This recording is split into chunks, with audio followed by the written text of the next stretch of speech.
Hoy te contaremos los 7 tipos de personas que no serán salvas ante Dios. Pero esto no quiere decir que hay personas que puedan ser salvas. Aquí te desvelaremos el amor infinito y divino de Dios. El cristianismo enseña que la salvación eterna es un don otorgado por la gracia de Dios a aquellos que creen en Jesucristo y siguen sus enseñanzas. Sin embargo, la Biblia también advierte sobre ciertos comportamientos y actitudes que pueden llevar a la perdición. Muchas de las actividades que para muchos pueden ser cotidianas, pueden ser un impedimento para recibir la salvación. Por eso te pido que me acompañes hasta el final de este video. Así podrás enterarte de las personas que no se pueden salvar y saber qué tipo de persona eres tú y los que te rodean. A lo largo de las Escrituras, encontramos diversos ejemplos de personas que, por sus acciones y decisiones, se alejaron de la salvación. En este texto, exploraremos 7 tipos de personas que, según la Biblia, no recibirán la salvación eterna, y veremos historias bíblicas que ejemplifican estas advertencias divinas. Los blasfemos contra el Espíritu Santo. El incidente más claro que ilustra este pecado se encuentra en los Evangelios, cuando Jesús es acusado de realizar sus milagros por el poder de Beelzebú, o mejor conocido como Satanás. Jesús estaba realizando numerosos milagros, como sanar a los enfermos y liberar a los poseídos por demonios. Estos milagros eran evidencias claras de su identidad divina y de la presencia del reino de Dios. Blasfemar contra el Espíritu Santo es considerado el pecado imperdonable en la doctrina cristiana. Este pecado se refiere a atribuir las obras del Espíritu Santo al poder de Satanás o rechazar persistentemente la verdad y la convicción que el Espíritu Santo trae al corazón humano. Es un acto de rechazo deliberado y consciente de la obra y la gracia de Dios. En Marcos 3, 22-30, se narra que los escribas que habían descendido de Jerusalén decían que Jesús estaba poseído por Beelzebú y que expulsaba demonios por el poder del príncipe de los demonios. Jesús respondió a esta acusación con una severa advertencia. De cierto os digo que todos los pecados serán perdonados a los hijos de los hombres, y las blasfemias cualquiera que sean. Pero cualquiera que blasfeme contra el Espíritu Santo no tiene jamás perdón, sino que es reo de juicio eterno. Marcos 3, 28-29. Jesús dejó claro que la blasfemia contra el Espíritu Santo es un pecado imperdonable. Esta declaración ha sido interpretada como la atribución maliciosa y deliberada de la obra del Espíritu Santo al diablo, a pesar de la evidencia clara de la acción divina. Es un rechazo total y consciente de la gracia y el poder de Dios manifestados a través del Espíritu Santo. Es crucial para los creyentes estar atentos a la obra del Espíritu Santo en sus vidas y en el mundo. Atribuir maliciosamente la obra de Dios al diablo es un acto de extrema dureza de corazón y representa una resistencia deliberada a la gracia y el amor de Dios. La Biblia nos llama a ser sensibles y receptivos a la guía y convicción del Espíritu Santo, reconociendo y honrando su obra en nuestras vidas. Los idólatras. La idolatría, en términos bíblicos, se refiere a la adoración de ídolos o la devoción a cualquier cosa que no sea el Dios verdadero. La idolatría es una ofensa grave a Dios, porque implica poner algo o alguien en el lugar que le corresponde solo a Él. La Biblia condena firmemente la idolatría en ambos testamentos, señalando que aquellos que practican la idolatría no heredarán el reino de Dios. El apóstol Pablo advierte claramente sobre los peligros de la idolatría en sus cartas. En 1 Corintios 6, 9-10, dice: ¿No saben que los injustos no heredarán el reino de Dios? No se dejen engañar, ni los fornicarios, ni los idólatras, ni los adúlteros, ni los afeminados, ni los que se echan con varones, heredarán el reino de Dios. Uno de los ejemplos más notorios de idolatría en la Biblia es el incidente del becerro de oro, narrado en Éxodo 32. Después de ser liberados de la esclavitud en Egipto, los israelitas acamparon al pie del monte Sinaí, mientras Moisés subía a la montaña para recibir las tablas de la ley de Dios. Moisés estuvo ausente durante 40 días y 40 noches, tiempo durante el cual los israelitas se impacientaron y comenzaron a dudar de su regreso.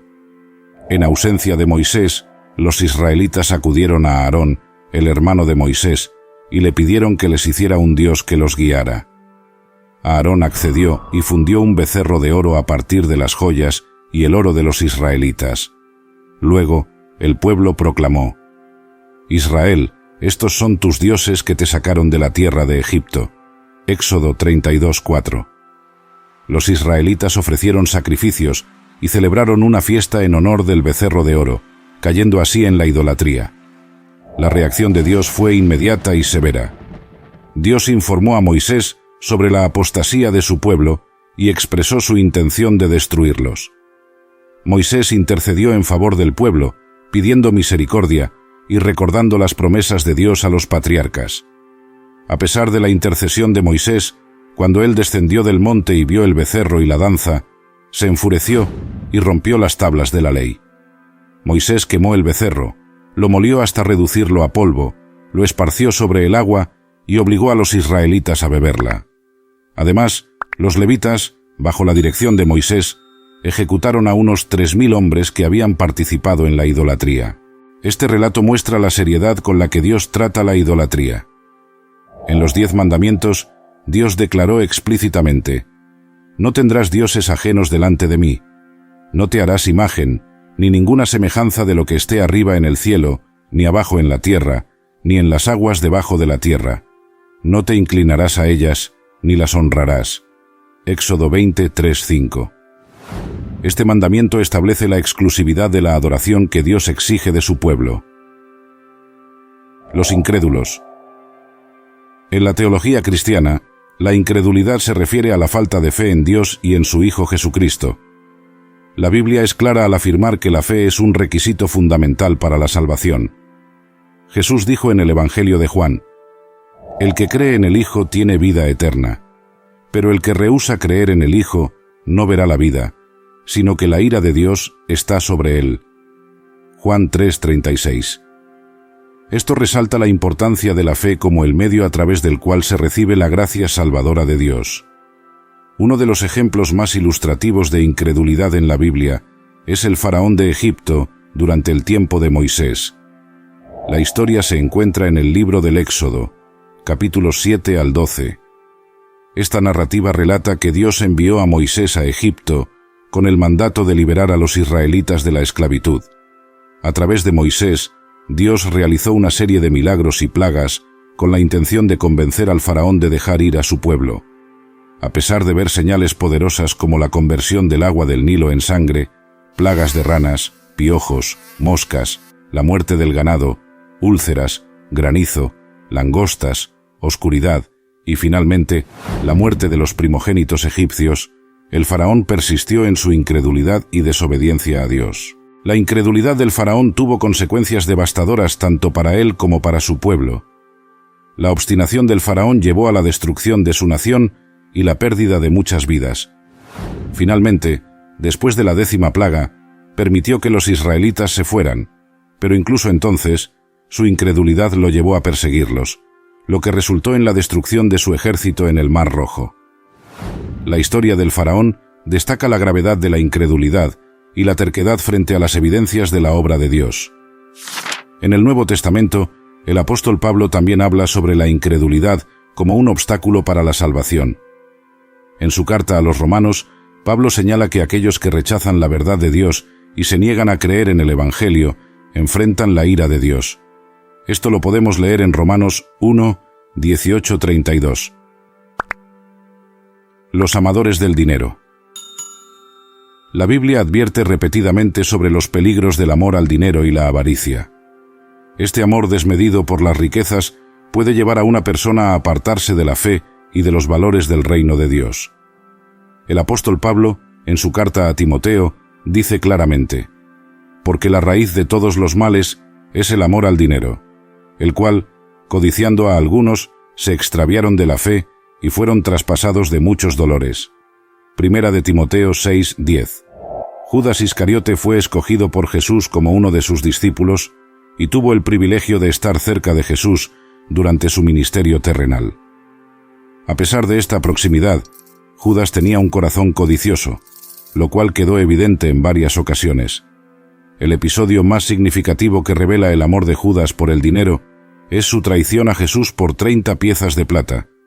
Este relato se encuentra en Mateo 26, 14-16. Entonces uno de los 12, que se llamaba Judas Iscariote, fue a los principales sacerdotes y les dijo: «¿Qué me queréis dar? Y yo os lo entregaré». Y ellos le asignaron 30 piezas de plata, y desde entonces buscaba oportunidad para entregarle. Judas acordó traicionar a Jesús, el Mesías, por una suma de dinero. La traición de Judas culminó en la entrega de Jesús a las autoridades religiosas, lo que eventualmente llevó a su crucifixión. Al darse cuenta de la magnitud de su traición, Judas experimentó un remordimiento profundo y desesperado. Intentó devolver las 30 piezas de plata a los líderes religiosos, pero ellos se negaron a aceptarlas. En su desesperación, Judas se ahorcó, terminando su vida de manera trágica. Los inmorales y los impenitentes. La inmoralidad, entendida como la práctica de acciones contrarias a los principios morales y éticos establecidos por Dios, y la impenitencia, que es la falta de arrepentimiento por esas acciones, son serios obstáculos para la salvación eterna en la enseñanza cristiana. Aquellos que persisten en vivir una vida de pecado sin mostrar un cambio de corazón y arrepentimiento, se apartan de la gracia redentora de Dios. La Biblia contiene numerosas exhortaciones a la santidad y al arrepentimiento. Por ejemplo, en 1 Corintios 6, 9-11, el apóstol Pablo advierte a los creyentes: ¿O no sabéis que los injustos no heredarán el reino de Dios? No os dejéis engañar. Ni los inmorales, ni los idólatras, ni los adúlteros, ni los afeminados, ni los homosexuales, ni los ladrones, ni los avaros, ni los borrachos, ni los calumniadores, ni los estafadores heredarán el reino de Dios.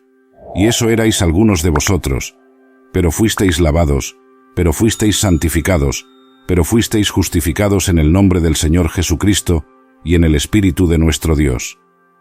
En este pasaje Pablo destaca que aquellos que persisten en la inmoralidad no heredarán el reino de Dios, pero también ofrece esperanza al recordar que a través de la fe en Jesucristo y el arrepentimiento es posible ser lavados y santificados. La inmoralidad y la impenitencia son obstáculos graves para la salvación eterna, ya que representan una resistencia deliberada a los mandamientos y la voluntad de Dios. Sin embargo, la gracia redentora de Dios está disponible para todos los que se vuelven a Él con un corazón arrepentido y dispuesto a obedecer sus mandamientos. Los hipócritas religiosos. En el Nuevo Testamento, los fariseos y los escribas son frecuentemente utilizados como ejemplos de hipocresía religiosa.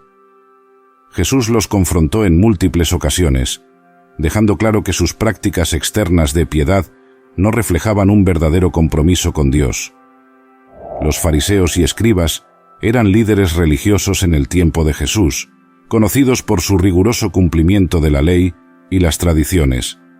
Sin embargo, Jesús vio más allá de sus apariencias y denunció la inconsistencia entre sus enseñanzas y sus acciones. Jesús dirigió algunas de sus críticas más fuertes hacia los fariseos y escribas en Mateo 23. «Ay de vosotros, escribas y fariseos, hipócritas, porque limpiáis lo de fuera del vaso y del plato, pero por dentro estáis llenos de robo y de injusticia». Mateo 23, 25.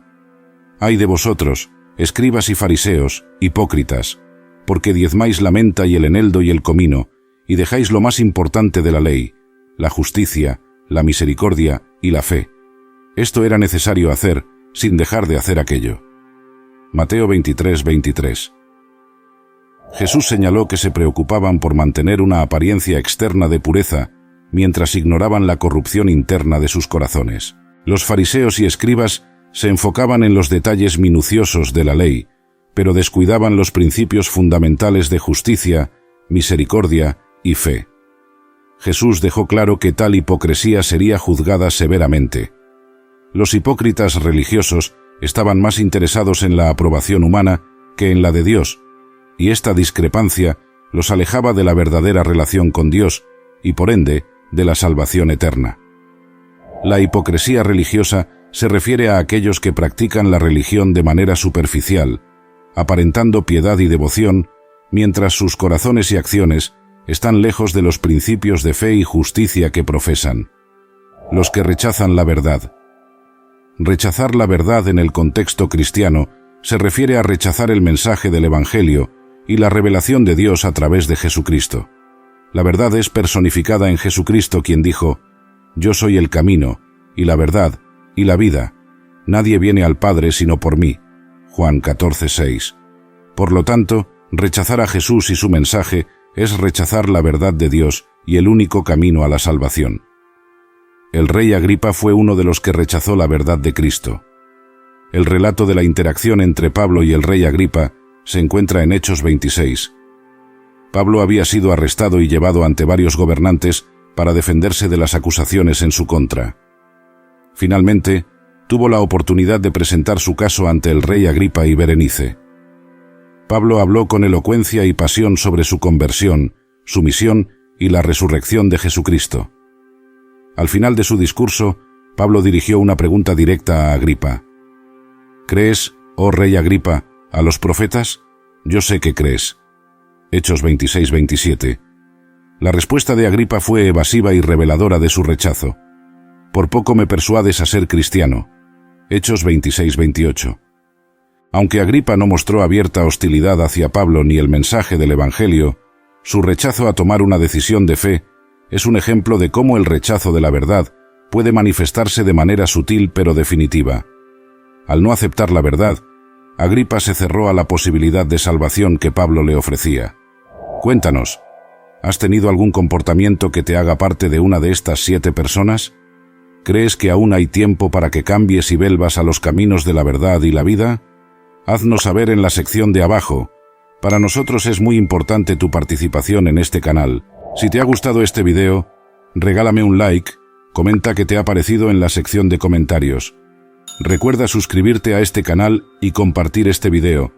Gracias por llegar hasta aquí, y que Dios te bendiga.